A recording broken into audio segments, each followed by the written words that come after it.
Hello and welcome to Granada Reports Live with the latest across the northwest. Hello, breaking news on Ronaldo from Old Trafford in a moment. Here's what else is on the programme.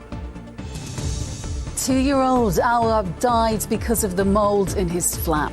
Tonight, a housing association says they made assumptions about lifestyle, and that was wrong. The mum who lost her son to meningitis and her warning to other families. Made in Wigan, we celebrate the hospital that pioneered hip replacements. Do this. You want to do this? Yeah. All right, I'll do that. Doing it for Finley and now for England. Jack Grealish keeps that goal celebration promise. And George loves the puddles, but Jimmy not so keen on the soggy leaves. More to come over the next few days. Full forecast a little later on.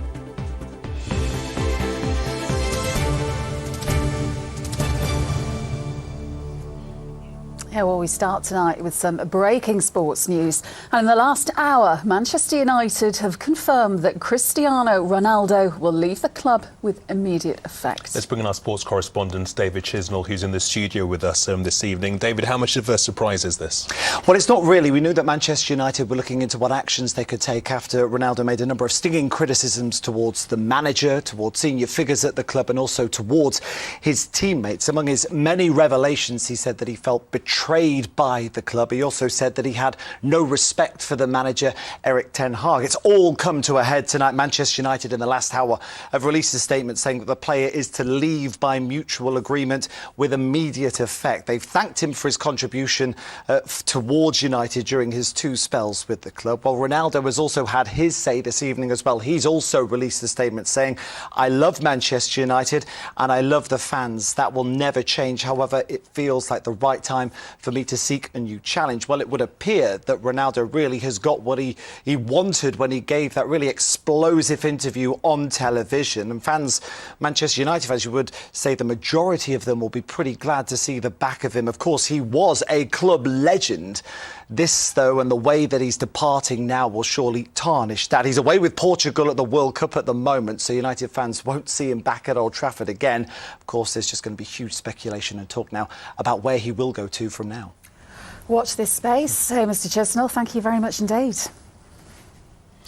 Well, next, and in a series of tweets today, the Housing Association, in the case of 2-year-old Awab Ishak, has admitted it got things badly wrong, including making assumptions about the lifestyle of his family. Yeah, an inquest found that the little boy died as a result of exposure to mould at his home in Rochdale, something his family had repeatedly complained about. Well, his parents, originally from Sudan, believed their treatments were shaped by them not being from the UK. Rochdale Borough-wide Housing, which sacked its chief executive last week, said damp and mould must now be treated as one of our critical housing safety issues. Tim Scott reports. Last week, an inquest found that 2-year-old Awab Ishak was killed by a lung condition triggered by mould in the flat in which he lived.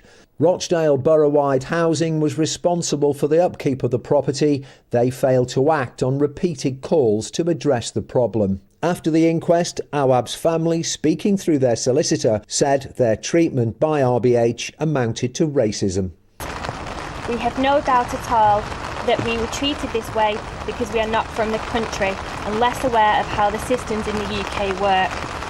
Rochdale Borough-wide Housing, we have a message for you. Stop discriminating, stop being racist, stop providing unfair treatment to people coming from abroad who are refugees or asylum seekers. Today on social media, Rochdale Borough-wide Housing admitted mistakes. After suggesting Awab's family's lifestyle may have contributed to the mould in their home, they said, "We know we got things badly wrong. We did make assumptions about lifestyle and we accept that we got that wrong. We will be implementing further training across the whole organisation. We abhor racism in any shape or form, and we know that we have a responsibility to all our communities." We support the Coroner and Housing Ombudsman's call for the government's decent home standard to be strengthened to include damp and mould. RBH and all the housing sector must now treat damp and mould as one of our critical housing safety issues. With the issue of mould in homes now under the spotlight, Wigan councillor Edward Horton took us to this council house on the Higher Folds estate in Lee. How does it make you feel when you see this? Scared for the youth, for our children.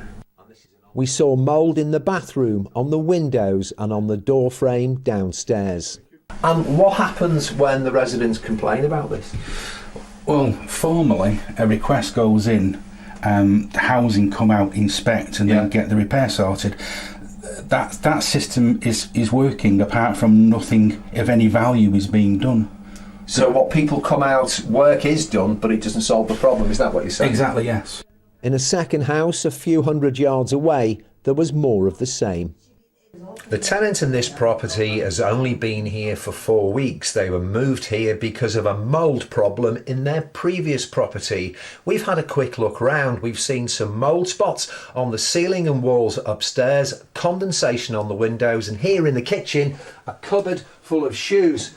But as you can see, these shoes completely covered in mould and completely ruined. Moulds produce volatiles which affect the lungs and can affect people, make them sick.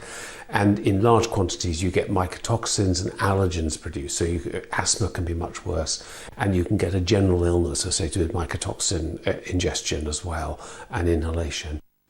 Today, Greater Manchester Mayor Andy Burnham called on the government to help launch a good landlord charter scheme so that those who let homes to tenants are scrutinised and regulated properly. A Greater Manchester Good Landlord Charter would allow people to know which are the landlords that are doing the right thing, are investing in their property, treating the tenants properly. And what we want is for the government to back it, to give us the powers that we need to make change happen, and to regulate a sector that currently is very poorly regulated. It seems the death of little Awab Ishaq has been a wake-up call to the housing industry and to government. But with many homes in such states of disrepair, there is clearly much work still to be done. Tim Scott, ITV News. Well, Wigan Council told us today we work alongside our tenants to provide good quality housing and address any problems that arise. We would advise tenants to contact us directly to report a repair so that it can be scheduled in and resolved quickly.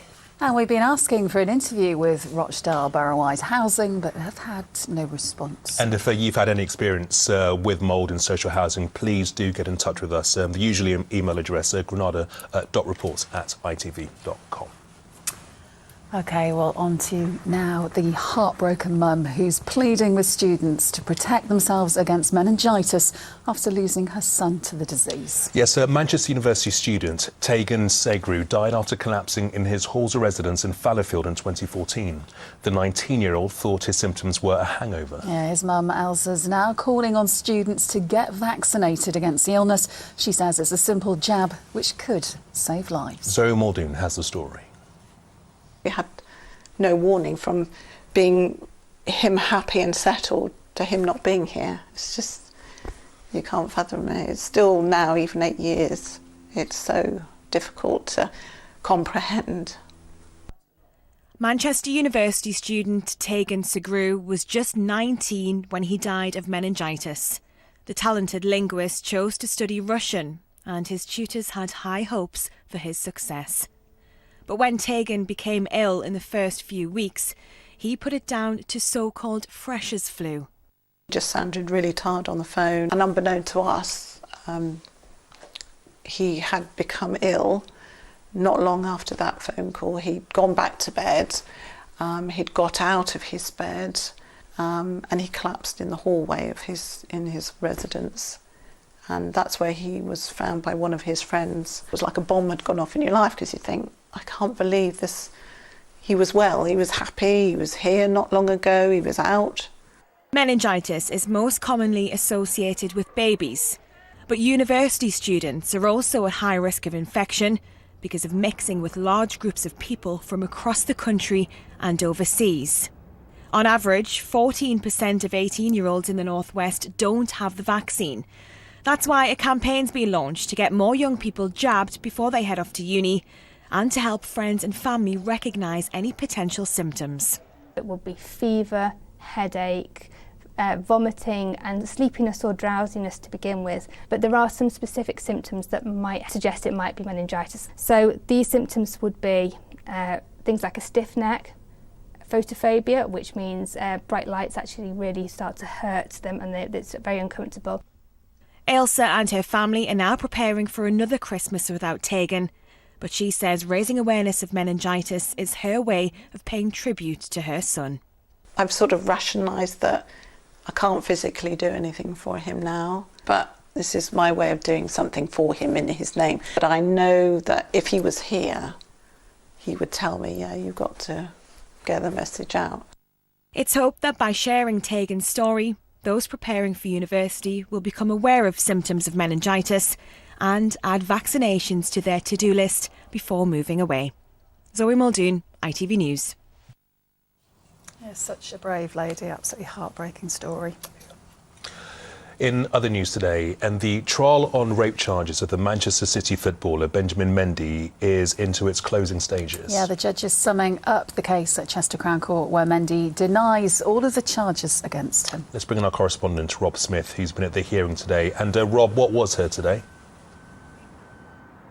The last of the defence closing speeches in this court described this trial as having all the elements of a, quote, good drama, money, sex, celebrity. But that defence lawyer also added that it had one more element of a good drama, a plot twist. And she said in this case, that twist is that both defendants are innocent. The Manchester City footballer Benjamin Mendy is accused of 7 counts of rape, 1 attempted rape, 1 sexual assault. His co-defendant, Louis Sahar Machuri, who's 41 and from Eccles, is accused of 6 rapes and 3 sexual assaults. The prosecution say that he is Mr Mendy's friend and fixer. He found girls in clubs to take them back to parties at Mr Mendy's mansion in Cheshire. Now, it was Mr Machuri's lawyer that gave the last of those speeches, and in it she said that while the jury may have started this trial hearing the prosecution describe the men as predators, they may have looked at them in the dock and thought, how could you? They had witnessed a twist along the way, and that twist was a 19-year-old woman who claimed both men had raped her. Now, the judge ordered the jury to acquit on all of those charges because a video emerged of that woman having sex with Mr Machuri on an occasion that she said he raped her, and she was, in that video, the words to the court were said, quote, enthusiastically consenting to the sex. Mr Machuri's lawyer said that showed just how chillingly easy it was to make a false allegation. She told jurors that the case against him is riddled with flaws and inconsistencies. They shouldn't hold it against him that he didn't give evidence in his defence. That was his right. His silence alone doesn't prove that he is guilty. And she added that consensual sex can be followed by hurt, regret and embarrassment. Both Mr Machuri and Mr Mendy deny all the charges against him. The judge has now turned to summing up the evidence for the jury, and he warned them that's going to be a marathon, not a short process, because they have been hearing evidence day after day since August, and he's going to carry on doing that when the trial continues tomorrow. OK, Rob, thank you. OK, more news now. And strike action looks set to cause further disruption for rail passengers in the northwest in the run-up to Christmas and early in the new year. Members of the RMT union are involved in a dispute over jobs, pay and conditions. Strikes involving Network Rail and 14 operating companies will begin on the 13th of December. The Co-op's announced it won't be running a Christmas advert this year. Instead, it's using the money it would usually cost for charity. The Manchester-based business says it's raising awareness of community food projects instead. It's partnering with Your Local Pantry, a membership-based food scheme.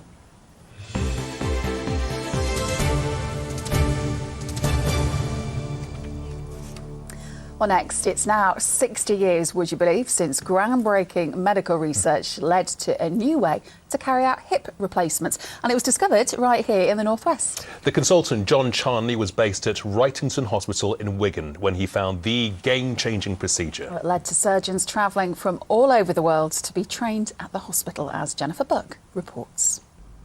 In a standard surgical operating room, the voice of Sir John Charnley, the Manchester-based consultant who made it his life's work to make hip replacements pain-free and long-lasting. Before his breakthrough, there were operations to stiffen the hip and metal inserts that were squeaky or painful. Try and solve the hip replacement. It's quite complicated because to put artificial materials in the human body and for it to work normally and safely and not reject the materials was really really quite scary and innovative to have to do. It took painstaking research, and 60 years ago, the breakthrough came. In 1962, November 1962, he came up with this design, which is a metal hip, stainless steel hip, and a plastic socket made of high-density polyethylene. And this was the winning ingredient because it had the dual characteristics of having very low friction and very good wear. It made Wrightington the leading light in hip replacements, a title still celebrated by Professor Charnley's son. Wrightington then became a mecca for surgeons, from orthopaedic surgeons from around the world, to come and study and learn the operation, because this operation was a total game changer and nobody had seen anything like it before. And what was done then has changed very little in those 60 years, only incremental small changes. A hip replacement used to mean a few weeks in hospital, but Mike Watson is one of the patients who chose a day visit for his hip replacement. Everything's fine. I don't even think about my hips now at all. Yeah, it's great. I'm climbing, cycling. It's fine. How important was it for you to come here to this hospital for your operation? I was initially referred to a local hospital, but then I started doing a bit of research and realised that this was the place to come to. So I cancelled that appointment and asked to be re-referred here to Wrightington, which I'm glad I did, really, because it's the centre of excellence in this area. Consultants from all over the world have come to the Northwest to mark the anniversary and are still learning from Professor Charnley's work. Jennifer Buck, ITV News in Wigan. That's amazing, isn't it? Absolutely what fascinating. A legacy, and all started here in the Northwest. Love it, love it. OK, here's what's still to come on the ITV News at 6:30 with Mary. Coming up in the programme, how the cost of living crisis could be costing the lives of cancer patients. Figures exclusive to ITV News reveal half of those who need treatment for cancer are missing appointments because of the cost of travel and delays in benefit payments. Also, Buckingham Palace sets the scene for another royal milestone as the President of South Africa becomes the first to be welcomed on a state visit under King Charles's reign. And the boy behind that, Jack Grealish celebration on playing football with cerebral palsy and his World Cup predictions. Do join me for those stories and more at 6:30. OK, time for sport now, and we are delighted to say that we have two World Cup winners in the studio with us tonight. Yeah, this is very exciting. It's Wigan Warriors Declan Roberts and Adam Rigby, who were part of the England squad that won the Rugby League wheelchair final against France. Congratulations, gentlemen. What a result. Well, firstly, how special is it to be a World Cup winner? It's amazing. It's immense. Something we've worked a long time for. World Cup obviously delayed due to COVID. It's been a long work in progress for all the team, and just glad that we've finally achieved what we set out to at the beginning around 4 years ago. You won 28-24 in front of a record crowd of 4,500 people. This is your first one, but your dad won in the World Cup squad, didn't he? What was it, in 2008? It was, yeah. Wow. Yeah, it's pretty weird, obviously, being able to follow in those footsteps and be able to live up to that sort of legacy, because a few people mentioned it before the tournament, so it was something that was humming around in the back of my mind. And your dad's a coach as well, isn't he, for both of you guys on the squad? Yeah, definitely. He's the Wigan Warriors coach. He's been coaching us since we were at Bury, really. He took over at the end of Bury, moved to Leyland, and now we're at Wigan, and he's coaching us here as well. So he's following you around everywhere, isn't he? Can't get rid of him. Cannot get rid of him. Adam, so the men's, women's, wheelchair and physical disability Rugby League World Cups were all held at the same time. There was a lovely moment when you were given a Guard of Honour by the Australian women's team at Old Trafford. What can you tell us about that? Yeah, so it was all really a bit of a surprise to us. Nothing like what we expected. We wasn't even knowing we was going on the pitch till we got there on the day. But to push out onto the stadium of dreams, going out and then to be met by the Gillaroos, giving us the Guard of Honour. Nothing like that was planned. People introducing them like idols of the sport. It was incredible and something that we'd never imagined. Is it actually sunk in yet that you are a World Cup winner? I don't think it's fully set in. The whole hype that we've got at the minute, and we're still up there, and I don't think it's fully set in yet. Well, you can tell when I'm talking to you, actually, because you still seem kind of vaguely in shock about this, which is just incredible. Now, I think for many people it was a first taste of this sport. Do you think it's something that's going to encourage other people to get involved with now, having this incredible platform and seeing you guys be so successful? Yeah, that's certainly the plan. That was something we were hoping to do when we set out, obviously looking to win the World Cup, and that was the main aim, but sort of building a legacy on the back of it and being able to build the sport off the platform we've been given and have so much new interest come in of people looking to come down and play at different clubs and different clubs hoping to set up teams for next season. And that's exactly what we were hoping to achieve. And it's not just wheelchair users that can play this sport, is there? Because this was new to me. I've watched it a bit, and there's a lot of collisions going on, lads. I mean, it's quite a rough old sport, isn't it? But I hadn't realised that you don't have to be a wheelchair user to play it, because you can play as well if you... The sport, one of the main selling points and something that we like to mention is that it's an inclusive sport, so it isn't just for wheelchair users. It's a way of anyone being able to play with anyone, and that's sort of one of the things that makes it so unique and one of the things we love about it. Adam, the team had a very special trip to London yesterday. What can you tell us about that? What were you guys up to? Yeah, so we went down to the London Stock Exchange to close the day. Met some amazing people there, the PDRL guys all came. Big journey down there for everyone. It's really like tailing off the World Cup for us and really putting a stamp on where we've been and giving us the recognition in terms of a sport, and that's just what we're trying to promote it as much as we can. And now the celebrations are ongoing, but you are back in your day job. You work for North West Ambulance. Yeah, it was a bit of a shock back to the system, turning up at work this morning. A lot of congratulations. Yeah, I was going to say, what's the reception that you received like? Yeah, just arriving and all the guys at work, they've put pictures of the World Cup and pictures of the lads all on the office door as I was entering. Met by the managers congratulating and obviously wanting to see the medal. That's just lovely, isn't it? Well, let's have a look at this medal, because this is... Flipping heck, it weighs a ton as well, doesn't it? They're really heavy. Rugby League Wheelchair World Cup England. I don't know if we can get a close-up of this, guys. I'm holding it out there, but that is just absolutely phenomenal. And I bet there was a bit of a do afterwards, a bit of a party. How was that after you won? Yeah, it was more of a small thing. We had a lot of people had family and friends and partners and whatnot all there. So we went into sort of a bit of a room after, still at the venue at Manchester Central, and just sort of let it all sink in and celebrated all together. And then went back to the hotel and had a few drinks there as well. So it was really nice. And few drinks. Yeah, I had more than a few drinks. It was just really nice for it to be so personal and intimate with all of our family and friends and people who've supported us. And I should say, the one that supported you. I know you played against your dad, didn't you, in one of the matches, because your dad was playing for Ireland. Yeah, that was a pretty interesting one. It's the first time we'd ever played together as well, so it's some stage to do it on. Oh, Adam, Declan, gents, thank you very much for coming in and having a chat to us, and many, many congratulations, and we look forward to seeing you guys in the future, bringing it home once again. Thank you very much. Thank you for coming in, guys. Lovely to see you.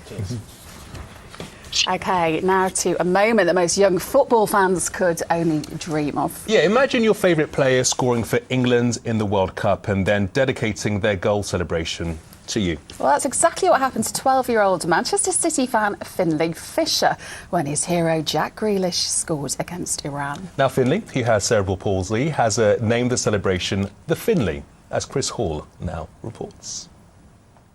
Grealish is alongside him in the centre. It's Jack Grealish for England. It's 6. A celebration performed in Qatar, choreographed in Manchester. Do this. You want to do this? Yeah. All right, I'll do that for you, all right? I promise. In the ecstatic aftermath of his first ever World Cup goal, Jack Grealish was thinking of his 12-year-old Man City mate. When he came on, I was like, "Come on, Jack!" I was saying to everyone, I was like, "Faster, Grealish!" And then when he finally scored, I thought he forgot about my celebration, but he remembered, and I was just like, He'll be buzzing at home that it happened in a World Cup instead of the Premier League. Obviously, I says to him, the next time that I score, I will do the celebration for you. I don't know how he'd rate my dance moves, because I'll be honest, I ain't the best dancer. I honestly couldn't believe it. Like, your favourite person doing something that you wanted them to do, it's just a dream come true. This friendship was forged this month after Finley wrote to Grealish, whose sister also has cerebral palsy, thanking him for normalising his disability.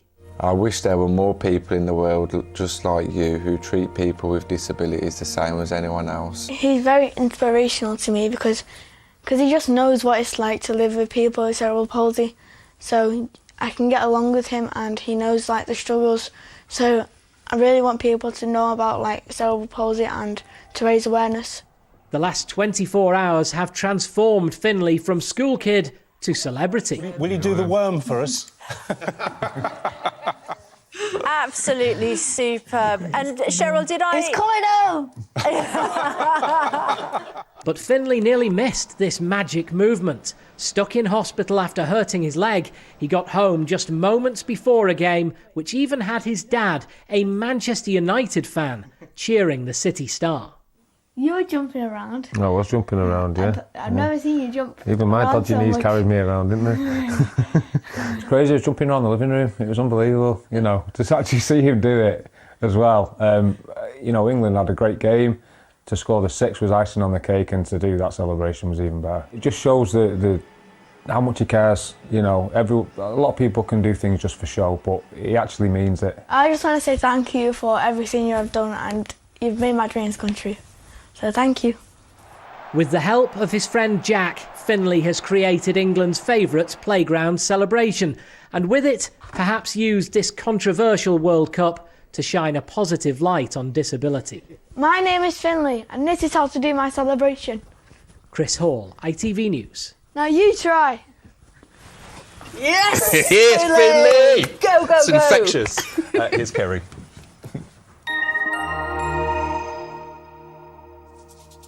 Mum, wet wipes, toilet or bin?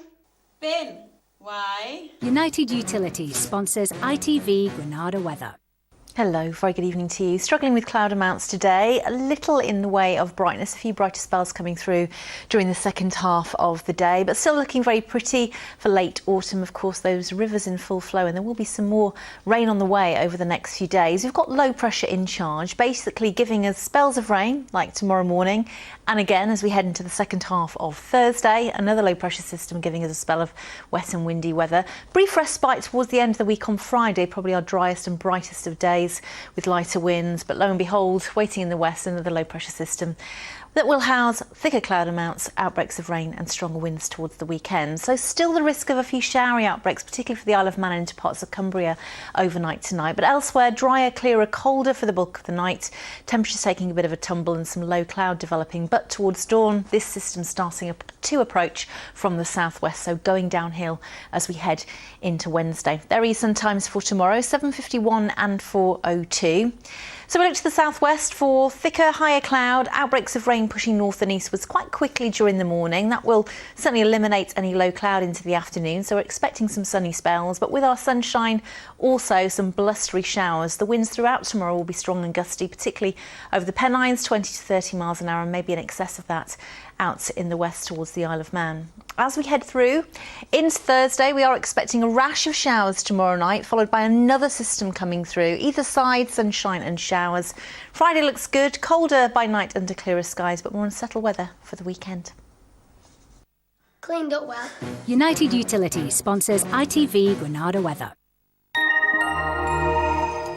Thanks, Kerry. Well, we're back with the late news at just after 11 tonight, when we'll have the latest on Cristiano Ronaldo's departure from Old Trafford. On our websites, the rock legend who surprised customers down at their local bookshop. Yes, that is Bono at Chorlton Bookshop in Manchester. What is Bono doing in Chorlton? I'm going to go practice my worm.